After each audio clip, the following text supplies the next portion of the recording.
వచ్చాయంటే చాలు చిత్ర విచిత్ర ఘటనలు చోటు చేసుకుంటాయి. తెలంగాణలో సర్పంచ్ ఎన్నికలు పూర్తయిన తర్వాత చాలా మంది ఓడిన అభ్యర్థులు తమ డబ్బు తమకు తిరిగి ఇచ్చేయాలంటూ ప్రజల్ని ఇబ్బంది పెట్టిన సంగతి తెలిసింది. ప్రస్తుతం కూడా అలాంటి ఘటనలు దర్శనమిస్తున్నాయి. అంతేకాకుండా తాజాగా సంగారెడ్డిలో ఓ వింత ఘటన చోటు చేసుకుంది. జిల్లాలోని ఆందోళన మండలం జోగిపేటలో మున్సిపల్ ఎన్నికల్లో వచ్చిన డబ్బును దొంగిలించారని ఓ యువకుడు సెల్ టవర్ ఎక్కి నిరసన తెలిపాడు.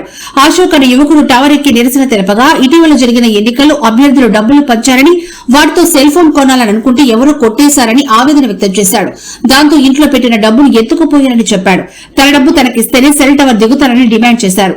ఘటనా స్థలానికి చేరుకున్న పోలీసులు అతన్ని కిందకి దింపే ప్రయత్నం చేశారు.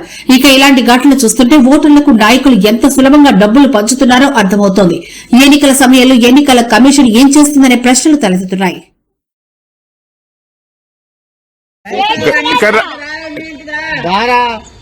ఫోన్ పే కొట్టిర్రా ఫోన్ పే కొట్టిరా మొన్న తమ్ముడు నా ఉందా దాయో బస్ స్టాండ్ తీసుకుందా ఏదైనా బస్ స్టాండ్ లో అన్ని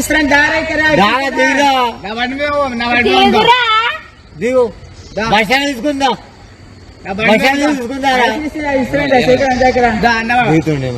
కొట్టిండి నా ఫోన్ లో కొట్టిందా నా ఫోన్ లో కొట్టిందా ఇద్దరం పోయి తెచ్చుకుని తీసేసిందా